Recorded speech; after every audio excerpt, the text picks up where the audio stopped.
৮ বছর পর অবশেষে গতি ফিরছে উত্তরাঞ্চলের মানুষের স্বপ্নের সিরাজগঞ্জ বগুড়া ডুয়েল গেজ রেলপথ প্রকল্পে। নতুন এই রেলপথ চালু হলে বগুড়ার সঙ্গে ঢাকার দূরত্ব কমবে ১১২ কিলোমিটার আর সময় বাঁচবে প্রায় ৪ ঘন্টা। উত্তরাঞ্চলের শিল্পায়ন, পর্যটন এবং ব্যবসা বাণিজ্যে রেলপথ উন্মোচন করবে নতুন দিগন্ত। দীর্ঘ ৮ বছরের প্রতীক্ষার পর অবশেষে আলোর মুখ দেখছে সিরাজগঞ্জ বগুড়া ডুয়েল গেজ রেলপথ প্রকল্প। ২০১৮ সালে একনেকে অনুমোদনের পর প্রশাসনিক নানা জটিলতা ও ব্যয় বৃদ্ধির বৃত্তে আটকে ছিল এই মেগা প্রকল্প। তবে সব বাধা পেরিয়ে এখন দৃশ্যমান হচ্ছে প্রকল্পের অগ্রগতি। এরই মধ্যে শেষ হয়েছে ভূমি অধিগ্রহণের কাজ। বর্তমানে বগুড়া থেকে ঢাকাগামী ট্রেনকে সান্তাহার, নাটোর, ঈশ্বরদী ও পাবনা ঘুরে দীর্ঘপথ পাড়ি দিতে হয়। অথচ বগুড়া ও সিরাজগঞ্জের সরাসরি দূরত্ব মাত্র ৭২ কিলোমিটার। প্রকল্পটির দৈর্ঘ্য প্রায় ৮৬ কিলোমিটার, যার বর্তমান সম্ভাব্য ব্যয় হবে প্রায় ১২,৫০০ কোটি টাকা।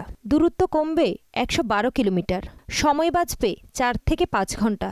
নতুন করে অন্তর্ভুক্ত হবে আধুনিক সিগন্যাল, নতুন স্টেশন, সেতু ও কালভার্ট। এই মহাপরিকল্পনার শতভাগ সুফল ভোগ করতে রেলপথের সংযোগটি সিরাজগঞ্জ বাজার স্টেশন অথবা রায়পুর স্টেশনের সাথে যুক্ত করার দাবি জানিয়েছেন সিরাজগঞ্জবাসী। দীর্ঘদিনের প্রত্যাশা, সেই দাবি অনুযায়ী এটি যেন সিরাজগঞ্জকে টাচ করে বগুড়ায় যেন উত্তরাঞ্চলে রেলপথটা নির্মাণ হয়, যাতে করে সিরাজগঞ্জবাসী এর সুবিধা ভোগ করে। রায়পুরকে জংশন করে যদি হয় রেল সংযোগ, তাহলে সিরাজগঞ্জবাসী উপকৃত হবে। আগামী বছরের ফেব্রুয়ারি-মার্চের মধ্যে টেন্ডার প্রক্রিয়া সম্পন্ন করে মাঠ পর্যায়ে কাজ শুরুর আশা জানান রেল সচিব ফাহিমুল ইসলাম।